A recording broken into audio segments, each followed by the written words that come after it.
Hello, and welcome to the Get Lean and Eat Clean podcast. My name is Brian Grin. I'm a certified health coach, trainer, and author. And this podcast is for middle-aged men and women looking to optimize their health and get their bodies back to what it once was 10 to 15 years ago. I will give you simple, actionable items to get long-term sustainable results. Thanks for listening and enjoy the show.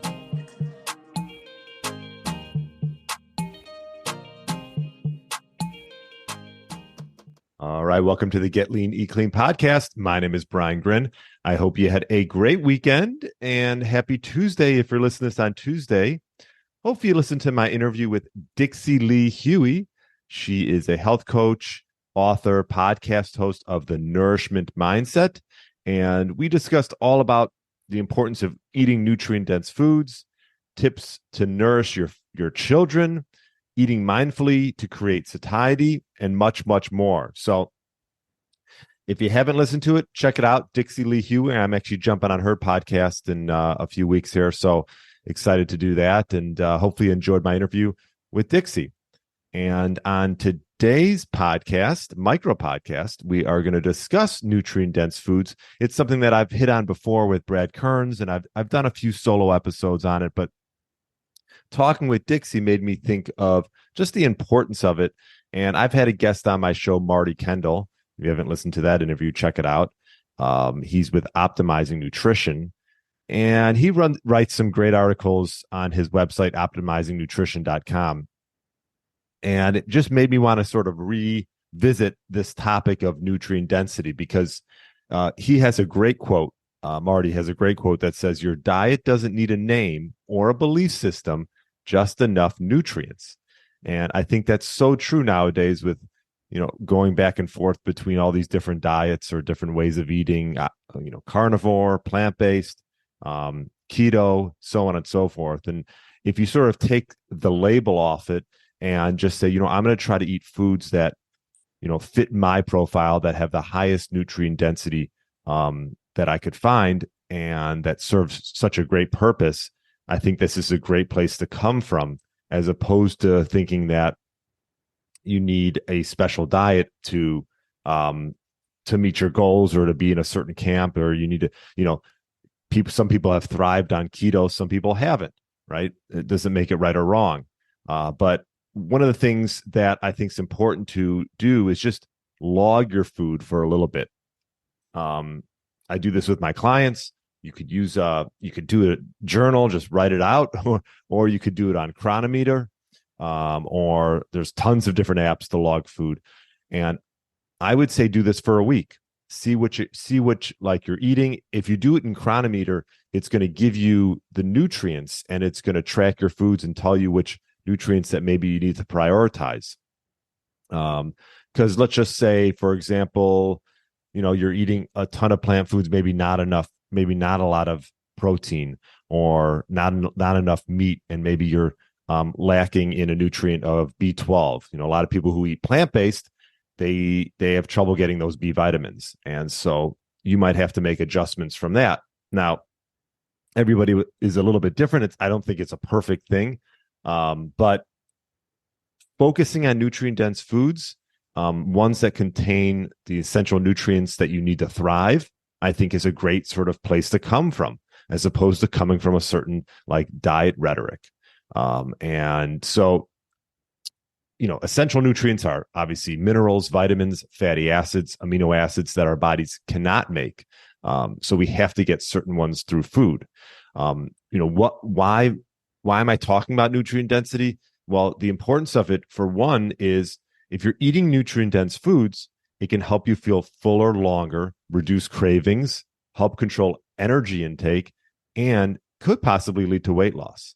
Also, too, obviously, consuming foods rich in nutrients, will help you maintain good health, prevent chronic disease, support your immune system, and your energy levels, right? So, nutrient-dense foods typically contain the nutrients that your mitochondrial need to function optimally. And I talk about this with Jay Feldman a lot, always about, maximizing your mitochondrial energy, and ways to do that. So essentially, nutrient deficiencies are rampant throughout society, typically in societies that don't get certain foods. And it could lead to many health problems, osteoporosis, impaired immune function, anemia, things like this.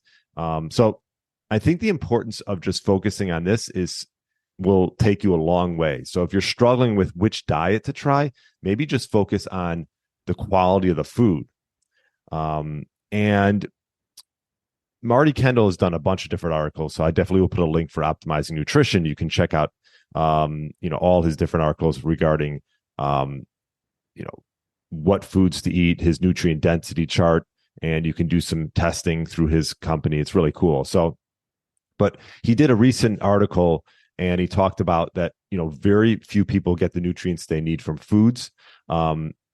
A survey found that 16,444 people in the U.S. were found to 100% of them did not meet their recommended intake for potassium.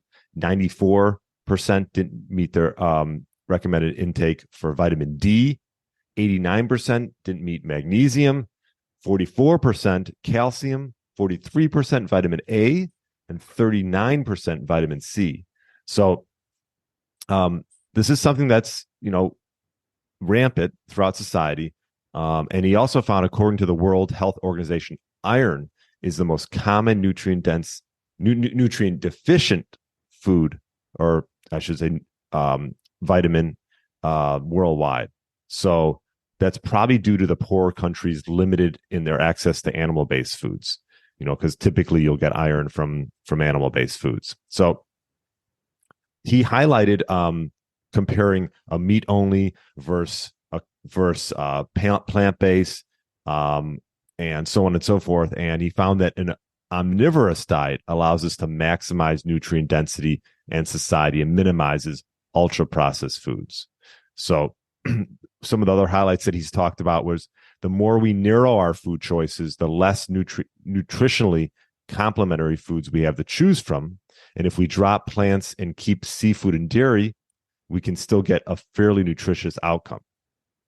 So I think plants can play a role, because if you look at like foods that are the most nutrient dense, there are some plants that are up there.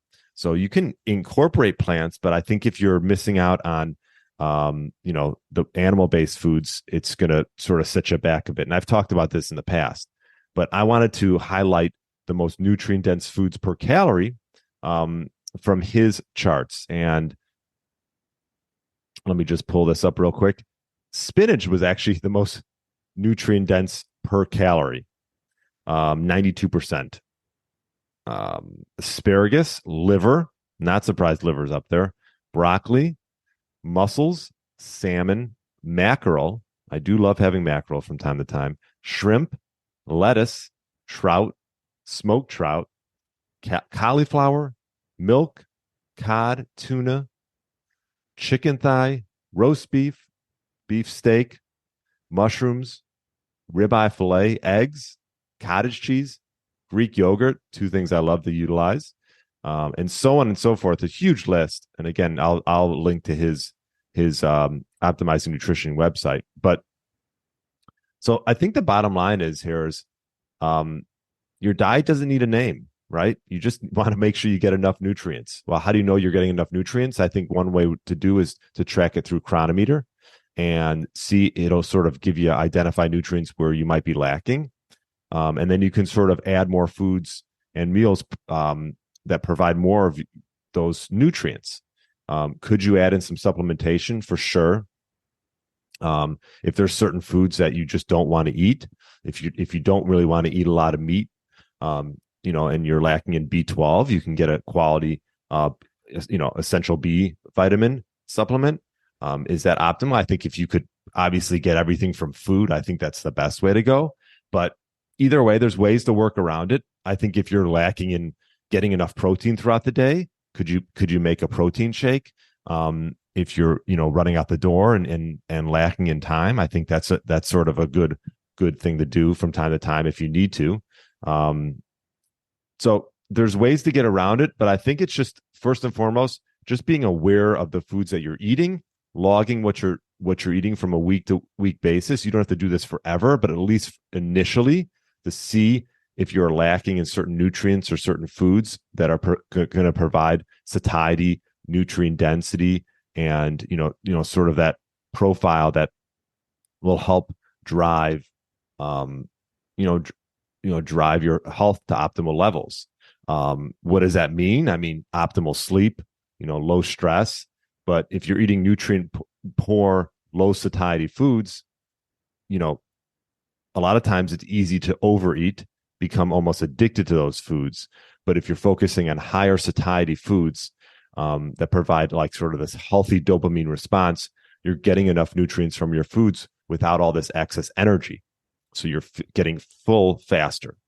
So I think this is sort of a great angle to come by, especially if you've been struggling with trying to figure out the like perfect diet for you. Don't even have to focus on that.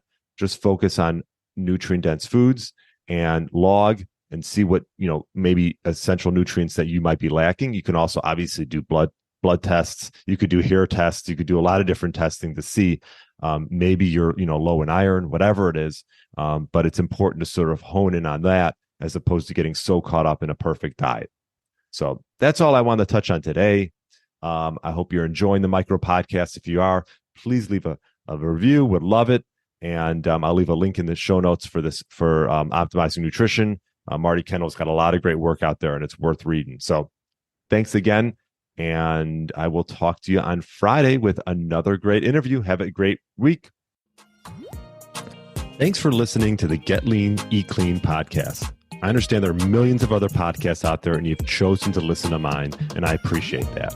Check out the show notes at briangrin.com for everything that was mentioned in this episode. Feel free to subscribe to the podcast and share it with a friend or family member that's looking to get their body back to what it once was. Thanks again, and have a great day.